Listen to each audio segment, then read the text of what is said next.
Okay, I see it going. Okay, well, thank you again for everyone joining in. Um, I still see we're still waiting for a lot of people to join, so feel free to answer any questions, or sorry, come in and put any questions you may have. Totally fine here. I know it says summer study abroad, but we've also invited our fall semester study abroad students as well. Like I said, we will be having this recorded and uploaded to your Sage portal. For those not able to attend or even having to leave early, we will make sure that you are able to, one, get all your questions answered, make sure you're aware of anything that was shared, and then you're able to answer those questions, proving you know all the information that was shared here today. Um, this is a general pre-departure orientation. So it says winter. It should be for the summer and fall. This is not in substitute of any specific program orientations that your program leader may host or even oh my gosh, even your providers, they may host as well. So this is going to be maybe some repeated information, some different information, university side information, but this does not replace any sort of different orientations you might have been shared with. So last but not least, we'll do a Q&A at the end. I was able to answer a couple of questions in the beginning. Abby, who is our study abroad advisor, she will be monitoring the chat. I know some people have directly been messaging me, which is totally fine. We'll both do our best to answer any questions that should come up. All right, so what we are going to be talking about today, I know we blocked off the hour. I don't anticipate it going for the full hour. We do have some new things coming up, so maybe. We'll go into introductions. I know some of you might have never seen me, never heard of me ever before, so I'll share a little bit about myself and what I do. We'll do quick announcements and reminders, a checklist. We'll go over conduct, and then this will be our pre-program survey. We'll go over resources and again, Q&A. So, who are we? I know many of you have either seen emails with the signature SAGE, Study Abroad and Global Engagement. This is a small team of three. We're small but mighty. Cherie Merrill is our Associate Director. Abigail Segura is our Study Abroad Advisor. And then I am the Study Abroad Lead. So, where Abby works individually with students with semester-long programs, I work with faculty, and faculty work with students like yourselves to do programs abroad, whether it is winter, spring, fall, or summer. These are our Global Titan ambassadors, so we'll learn a little bit more about that program. And it is for sure, it's a great opportunity for a lot of students who may have been really changed and transformed by the program that they were on, and they want to come back to the university and share about their program. So supporting our office, doing different tabling events, and really just sharing about their experience is really what our GTAs do. If you are interested, there will be a follow-up email with all the information needed for that. Alrighty, so this is our study and hangout space in PLN 120. It is open to all. This is open to all study abroad and international students. So if you are ever in need of a space to go and hang out or study, this is open. And then, so for many of our past study abroad students, we are doing a end of the semester transition. So again, you might have not gone on your trip just yet, but we would love to have and celebrate you for all the work that you've done thus far, and then definitely send you off to wherever you are headed this summer. And again, you don't have to screenshot anything or anything like that. We'll make sure to send all the links, all the dates, all the information in a follow-up email.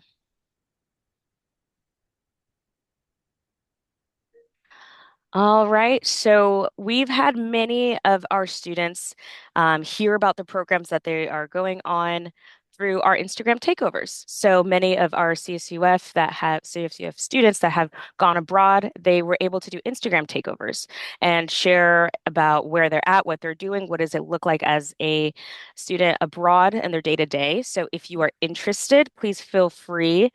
You can scan this QR code. But if you were like, oh, let me think about it, again, this will be sent out in a separate email.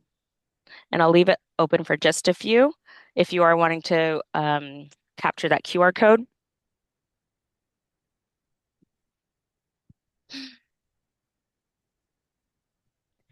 All right. And again, this is some pictures from our Global Titans Ambassadors program. I'm seeing a good amount of students join in. Thank you so much. I know that there was a mix-up with the Zoom calls. Do not worry about any information you may have missed. It is recorded. It will be shared with you and uploaded to your portal.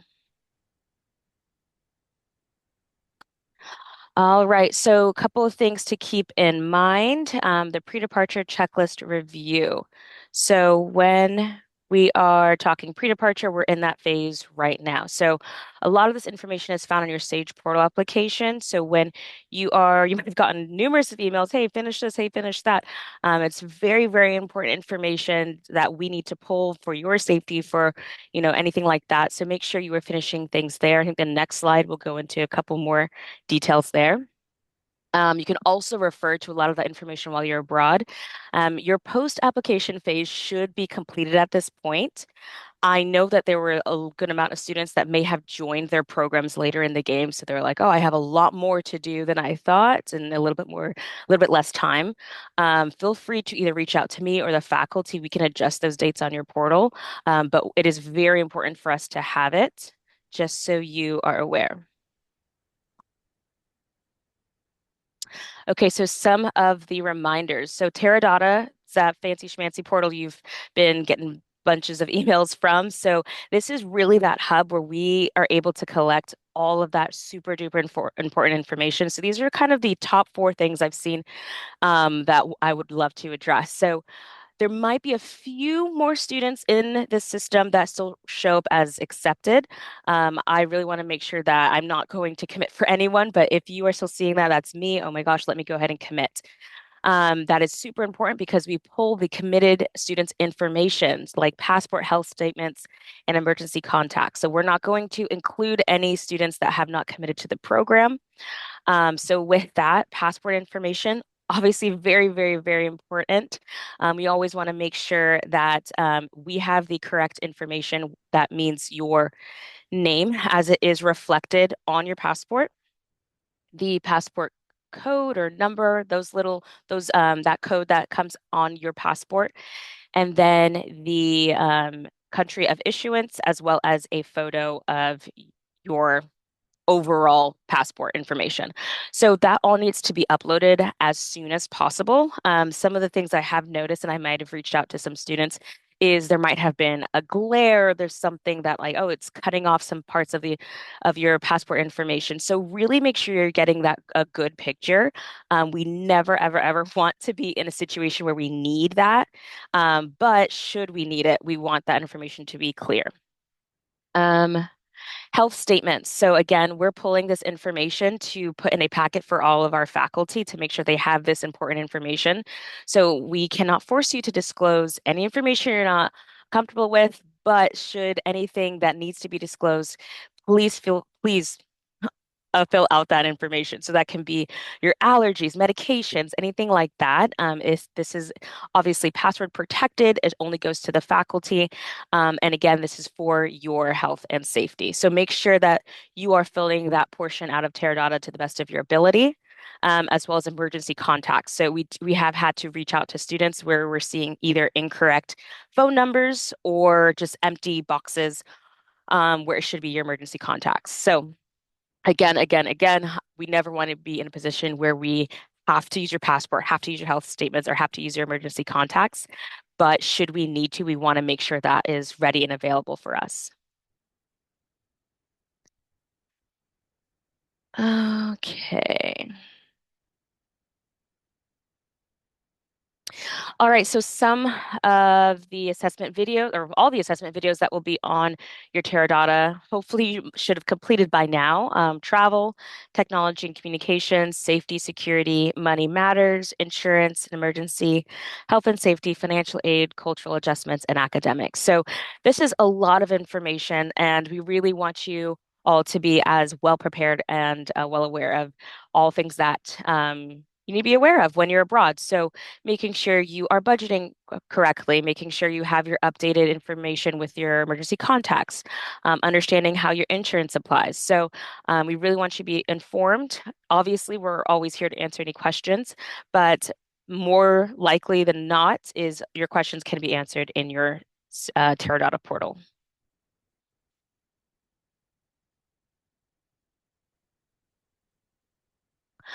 All right, so we're going to, let me pause this. We're going to camp out on this slide for a little bit. So something that you might have heard from your faculty, if not, this is our new system that we're introducing you all to called Alert Traveler. So it is a fancy schmancy little extension to what Teradata already is for us. It basically is that extra step for risk management. We are able to have you all included in a program, Teradata, but now it's kind of that app extension, Alert Traveler. And it's that added safety measure. So I'm going to click play on the step two, but know that should you want to, or should you, start that process, you'll need to scan that QR code and go through and start your registration through a desktop. Obviously, you can use your phone or whatever, but know that before you're able to access the app, you must log in on a desktop using that QR code. So, a lot of information coming at you at once. Let me go ahead and press play so you can get an idea of what Alert Traveler is. And then we'll have some time. You can scan the QR code and you can start your registration. And I'll speak through and start pausing and playing for this screen recording. So this is a screen recording on an iPhone. This is me kind of showing you what it looks like when you're uploading Alert Traveler. Something to keep in mind, Alert Traveler is only best used when you are allowing the permissions to share your location. So I know once I say that, people are like kind of, get a little tense. We can walk through, I can show you exactly what that looks like, but essentially it's really a extra step, extra measure, honestly, where we over at the university side are able to make sure that those all over the country, especially in our summer sessions where we have so many students joining, are kept safe. So should we receive any alerts, should you have feel unsafe or something comes up, you're able to message us, you're able to connect with us directly through the app. And then send us a message, check in with us, anything like that. So all of that is so much more helpful when you have your location on. So, like I said, there's going to be a lot of permissions to clear. You'll be able to use your Fullerton credentials for the app login. I have my Face ID for it, so that made it a little easier for me. And this is what it will look like as soon as you start the app. It is going to give you a little quick guide of what that homepage is. So you have your safety map on the bottom, quick glance of different check-ins available around your area. You can even search locations to receive alerts and stay informed with different safety levels there. You can see what the safety score looks like. And this is what that check-in page will look like. So worst comes to worst comes to worst, you are in a very dangerous situation, or you might not even know you're in a dangerous situation. We receive an alert that a group in Vietnam, there was a earthquake in the main area. We on the university side can go on the app, figure out who is where, and then send check-in alerts from a stateside. So this is what it will look like should that ever come up.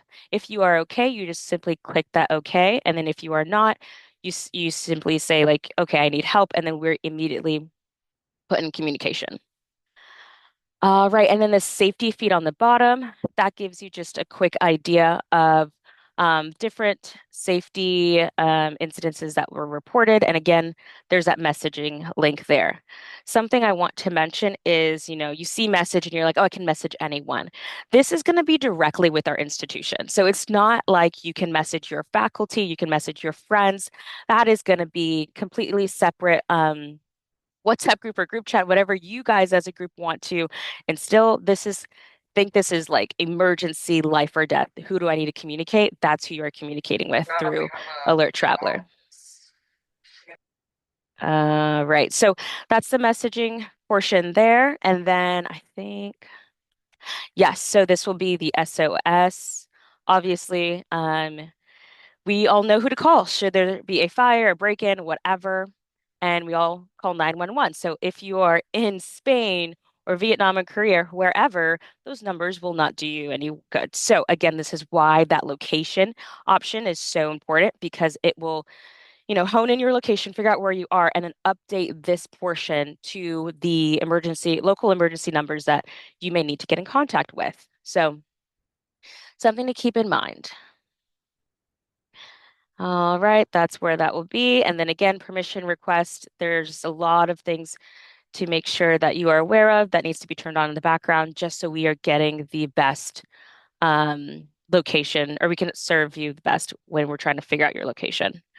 So this is me trying to figure out the app. Okay, so this is what it will look like because obviously I was here at Fullerton when I downloaded it. So it gave us a safety score here, and it really breaks it down. If further in the video, it shows how that is broken down too. But I want to talk about this safety feed, the alerts versus incidents. So because I'm admin, it's going to show the admin side, but I'll toggle it off to see what you guys should view. The alerts and the incidents, this comes up depending on where you are located and or where your program is set. So there's different things like that. Anyone who has the app, they're able to upload any sort of incidents, any sort of alerts that they feel like the general public should be aware of. So should you need to, send out some sort of messaging, or maybe you're seeing something and you're kind of concerned about it, we would love to know. We obviously get our own alerts too. So there's is there's what that looks like. And then again, that SOS, obviously I'm stateside and it recognizes me as stateside, so all those emergency numbers will be 911. And then this is what your profile will look like.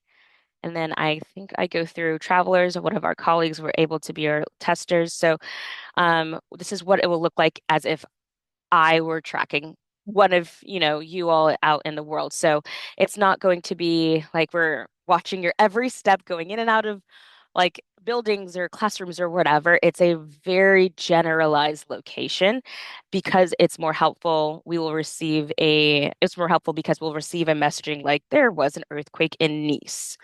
So we can say, oh, so and so is in Nice right now. Let's communicate with them. So keep that in mind. I know sometimes people hear sharing location and they get kind of freaked out. So we want to be super transparent that this is more for your safety than anything. And then this is all of your settings and notification alerts. We really want to encourage you to at least have all the locations or the permissions turned on at the start of your travel. You can delete the app as soon as you get home, but we're really wanting to utilize this the best as possible, and that is only done should you have it on while you're traveling. And oh, oh no.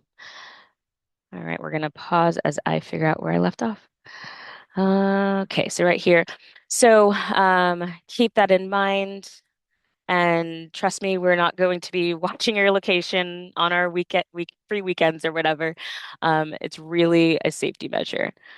If you forget anything, and it just kicked me off again, if you forget anything, there is a quick start guide on that bottom left portion.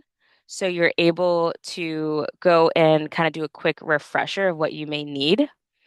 And I want to make sure. There we go.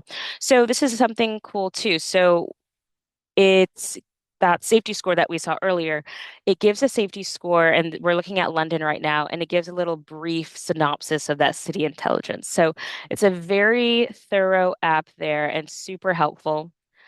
And it also gives you the safety alerts for these individual areas, or smaller neighborhoods, probably a better way to say it. All right, so I'm gonna try to go back in. And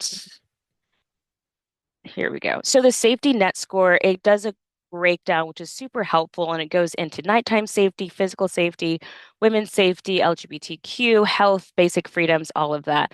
So you're really getting a very thorough outlook of where you're going. Gives you a Department of Safety score and the CDC, and obviously COVID-19 moderate risk, things like that are super helpful. So should you have any family members who are kind of like, where are you going? What are you doing? This should alleviate any fears, hopefully. So that is a little bit of what that alert traveler can do. So like I said, that's why there's a step one and step two. Please use that QR code to start your registration through a desktop or just through your internet app on your phone. But you must register your trip through here first, and then you're going to be able to receive access to start your app. So literally, you log in, you start, you go through CSUF Travelers, and then once you're good, you have that all set to go. You go on your phone, download the app. It's available for Android as well, and it links to the profile you already created. So we've already talked about it with a lot of the faculty, so they're aware of it. This is our first go around, so please be please be very honest of your experience. Kind of share, hey, I'm having frustrations with this. I am kind of getting confused on that. So I see we have a hand, Christopher. Yeah, thank you, Ketley, right? It's Ketley? Yeah. Yeah, thank you so much. It's great information. I just want to clarify too, because I'm writing everything down right now. Hmm. After this meeting, I know it'll be recorded, but I know sometimes it can be confusing hearing all these apps and different things to sign and log on to. So maybe afterwards, said the first go around, maybe sending like a general email, kind of like, okay, guys, our debrief. Here's the three apps you have to download. Here's the two, kind of like this, kind of giving like a step by step, because I think it'll make people feel more okay. That was a lot for that hour, but. And we know there's this alert app, there's Yeah, the State absolutely. Department. Perfect. Yeah, Yeah. So that's going to be in that follow-up email I mentioned earlier. All of the okay, links, there's got it. lots of things coming at you guys. I will also be sharing the screen recording as well, just so you guys are aware of, okay, what am I looking for? Am I using this to the best of the ability here. So thanks so much for that. Yes, I definitely want to reiterate, you are not meant to walk away from this and then forget all the links. So I will follow up with all of the links, clarifying what is what. Thank you. Okay. Yeah, no problem. So another thing to keep in mind, this is separate from a university policy, but highly, highly, highly encouraged. Honestly, if you're ever traveling outside of the country, we always recommend this. STEP is a free service to allow U.S. citizens and nationals traveling and living abroad to enroll in the nearest U.S. embassy and or consulate. So what does that mean? Essentially, any sort of travel you are doing, we highly suggest to register. And should something happen, the nearest U.S. embassy of the country, area, neighborhood, wherever you are, is aware that there's a U.S. citizen here and they need to be either flown out or rescued or whatever may be happening. You are also being accounted for by the local U.S. embassy. So this is not a university like rule. This is a, free government service. So again, this will be also in the follow-up email. All right. So let's see. Traveling and illness. So check out government resources to find out more about the risks of visiting particular countries. So a lot of times students come to us or faculty come to us and they're like, hey, do I need to get any sort of vaccinations? Do I need to be aware of any sort of anything? We go to the same resources we're also sharing with you guys. So the U.S. State Department countries specific advice can be found on the CDC website. So Whether you are traveling or doing a layover and you're kind of like, I'm only going to be in the country for 6 hours, we always advise to check what the CDC is suggesting, as well as the World Health Organization country pages. So please keep that in mind. We can't ever advise you or make you do anything, but we can always share the information we are aware of. Um, Take some supplies and medication you may need and any relevant and necessary prescriptions. So I want to kind of camp out here for a bit. So yes, taking some medications, please be aware or do your research to make sure whatever medication you are taking with you is allowed in the country. So I would hate for you to be prescribed some sort of antibiotics or something like that where you need to take every day and you get stopped by the local TSA and then your prescription gets confiscated. So please be made aware. I know that many people have um, ran into the same problem. So talk to your doctor, say, I'm going to this country, they're not allowing this sort of prescription or medication. What should I do? Um, Excuse me. Bring a copy of your prescription document. I know sometimes we get those cute little pill boxes, or sometimes we just put pills in plastic baggies, and that never looks okay. So definitely make sure you're putting your prescription in or keeping it in that prescription bottle and walking around with the prescription document. We want to make sure it's as legitimate and looks as legitimate as possible. Um, and like I said, be sure to research if your medications are legal in your country. All right. Academic. So be sure you are enrolled in your summer session course/courses. Remember to pay the associated tuition fee to CSUF, or you could be dropped from the course. Your program fees do not include your CSUF, I should say summer session tuition. So keep that in mind. I know you guys saw that program fee, and then we also talked about whether I think some of the brochures may have been a per unit course or per tuition or tuition fees, but know that that is separate and that is paid just how you pay any other semester on campus. All right, so international travel insurance. So information on travel insurance will be available on the Sage Portal application. You'll receive travel insurance prior to departure. So that means you do not need to do anything for this. We bind your insurance on your behalf. Yes, everyone receives it regardless of the program. And then travel insurance for you is covered by CSUF and comes from CSUF through Sage and risk management. So we do a lot of work on the back end working with risk management to make sure you are insured and kept safe. So this is what it will look like. We highly recommend when it's uploaded to save and print a copy or when it's sent to you. I know some of the programs may have received it, some have not. It is okay. We are working towards that. But yes, once you receive it, please save a copy on your device or print a copy and have a hard copy on your person at all times.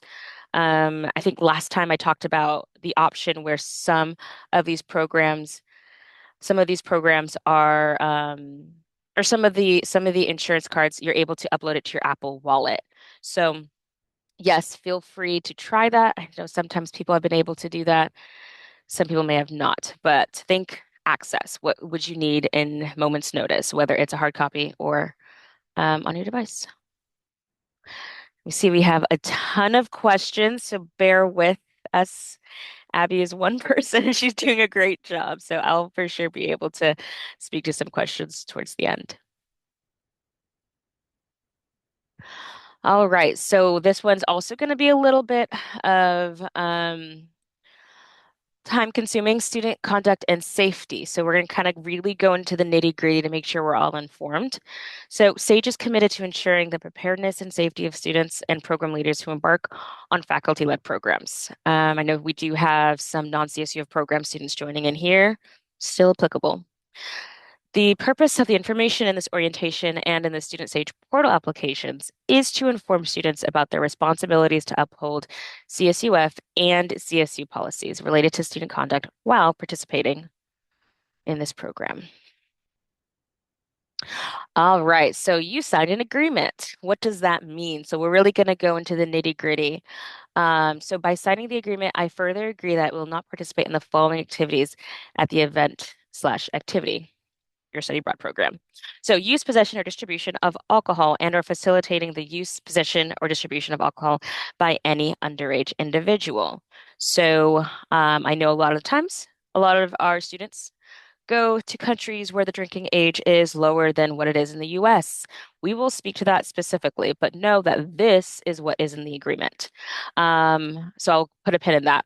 Use, possession, or distribution of any illegal or illicit drug, sexual assault, sexual harassment, and/or indecent exposure. Sexual assault is defined as the implied use or threatened use of force to engage in any sexual act against another person's will. Behavior that threatens the emotional or physical well-being and or safety of the participants, including but not limited to any form of fighting. Unauthorized use of any fire safety equipment, including the activation of alarms or extinguishers without immediate cause. Possession of any weapons. Failure to attend any planned events slash activities without the approval of my faculty slash staff supervisor. So again, this is the overbroad agreement that you signed as a CSUF student that will still apply wherever you are. All right, so the expectations. Adherence to all policies and procedures to the Student Code of Conduct, and this is the California Code. So this is specifically speaking to travel-related event or activity. So you are abiding by local laws and regulations. So that is highlighted because we had a question that come up where it was on one of the assessments. Students were asked, "Oh, I'm abroad. Can the U.S. government or the U.S. embassy or the California governor come and help me and assist me?" Wherever you are, that local government takes precedence. You are in their country, you are abiding by their local laws and regulations. So, should you break any laws and have no idea, that is on you. So, just remember that by being in that country, you are agreeing to abide by their local laws and regulations. Adherence to the itinerary and directions provided by the trip, even when planned activities change. Staying connected and participating with group at all times for scheduled programmed activities. So, yes, if you are out partying and you are now missing class time, that is against what you signed off for your conduct and safety. You must stick with the itinerary and directions provided by the trip. Adherence to curfews and rules set by the program leaders. So earlier, like I talked about, yes, this is our CSUF SAGE pre-departure orientation. Your program leaders will have their own and may have their program-specific rules and regulations to abide by. That is your responsibility to do so. Acting with respect to all participants as well as respectives of host location. Dressing in ways that are appropriate to activities and cultural norms of the host location. So keep that in mind.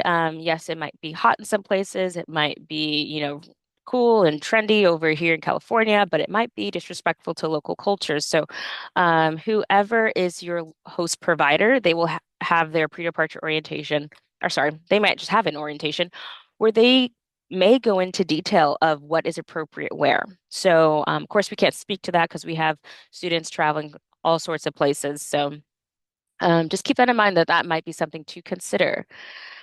Demonstrating polite etiquette during social and dining activities, acting in curious and courteous ways, and remembering at all times that the trip is a form of education, both academically and culturally. So, highlighting curious and courteous. So, really, when something is you experience something that you're not used to. Instead of bashing it, instead of talking down to it, become very curious. That really allows or puts you in a position to gain, really cool cultural knowledge that you might not have been aware of. So be aware how your face may look or you may present when you're walking to a space and you're smelling something new or tasting something different. Remain and act curious in those moments. Not permitting those who are not participants in the program to accompany you on any portion of the program or allowing access to any faculty's facilities or housing that is a part of the program. So these are highlighted because we understand that your family may see, oh my gosh, you're going to Florence, you're going to Spain. I just so happen to be in France and I'm going to join you for this cultural excursion. And it's okay. We always like to say your family does not sit with you in class every single day as part of the semester. They should not be joining you for any part of your program travel. So We know that it can even be like, no, it's fine, it's okay. They want to stop in and see our room or want to stop in and use our bathroom. We really, really, really want to stress that at no point should anyone who's not committed and signed up for the course should be participating on any portion of the program travel. So, um, yeah, just leave that there.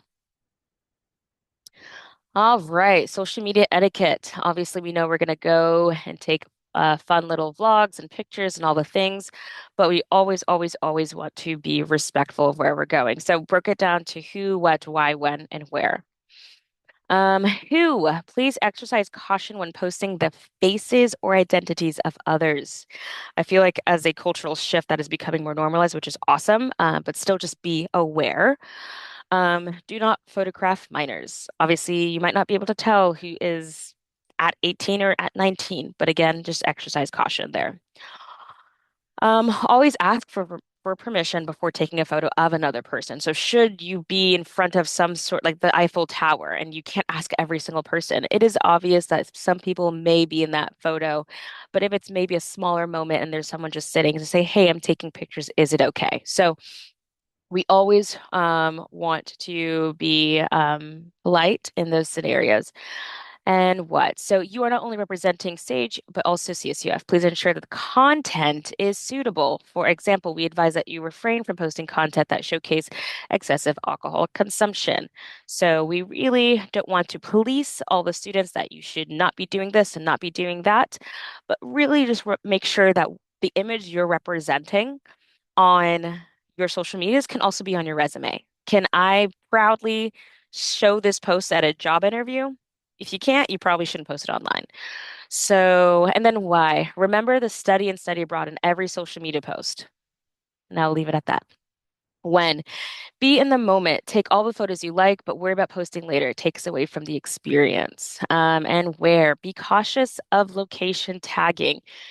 Try not to post locations while you are still there. This is something that I was recently made aware of. Sometimes creepers hang out in places that they know a lot of foreign students are going to hang out in, and they know that the students are going to post locations. So creepers can now follow you because you have now given them the locations to meet you at. So be very, very, very cautious of when you are location tagging. If even if you do, honestly, I suggest against it, especially if your profile is public. Keep that in mind. All right. So possible consequences for violations. Clear CSUF disciplinary actions. Again, since you signed off on the CSUF agreement, you may be susceptible to CSUF disciplinary actions. That can mean expulsion from the program, legal consequences, because again, if you are in a different country, you have agreed to abide by their laws, and if not, you are now under their legal consequence, the local legal consequences. And financial loss. You may have put so much money into this program and you are not abiding by it. You are now ruining the program for other students. You may have been out partying for too long and now you have to find a flight home because you have been kicked off the program. That will be your financial loss. And then risks to health and safety. So obviously, if you are making bad decisions, yes, you may be risking your health and safety of yourself and others.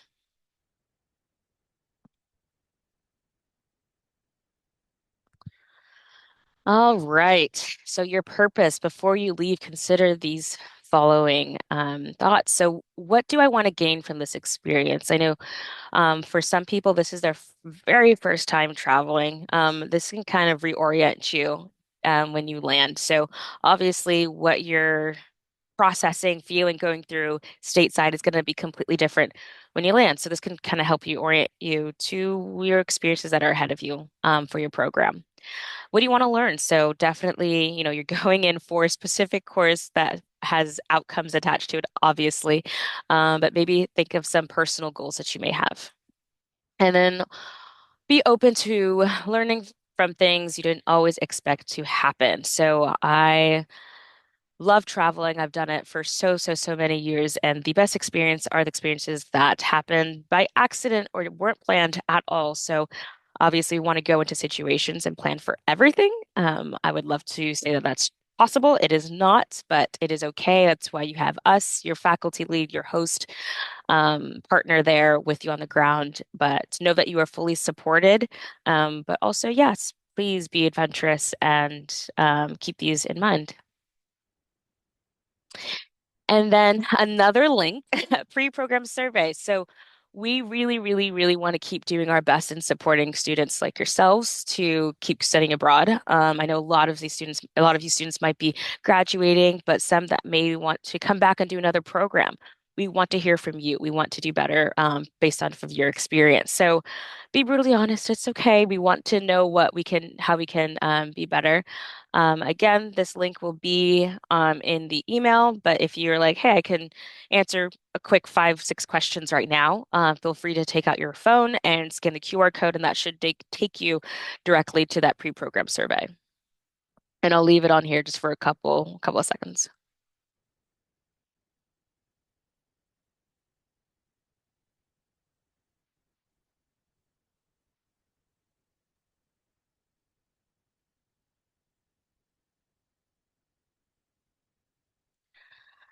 Hi, All right. I have a question. Yeah. I know the application's due tonight, but I have one more thing. I'm going to study abroad in Italy, and I don't know the dates where we're gonna go to where and the location. He told us where we're gonna go for like the company visits and stuff, but he didn't tell us the dates. What? Oh, the dates are the exact. Yes, Okay. for what I for the study abroad locations. Yeah, so I can have Abby message you in the chat, or this might even be an email question because that is, fair. Feel free to put your email in the chat and we can follow up with you to walk with you through how to get to that part of the application. All right, Let's see. because Thank you. I know it's due by tonight, right? Yes, it is due tonight. We can extend your application. So once you email us, we'll know exactly how to help you. And then if you need more time, which I don't think you might. I think that might be a separate part, but we want to make sure we're answering your question to the best of our abilities. So yeah, feel free to email us and then we can extend your due date for all of the materials. All right, Kat.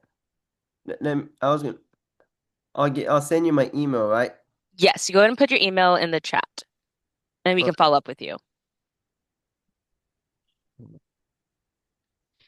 Alrighty. Okay, so we have about a little bit over 10 minutes. I want to leave time for questions. This is our Sage packing list. This is also on your portal, so I don't mind adding it to the email, but also it can be found elsewhere. This is all suggestions if you're kind of like, I don't really know what to do, where to go. You can always start here. And again, these are our contact information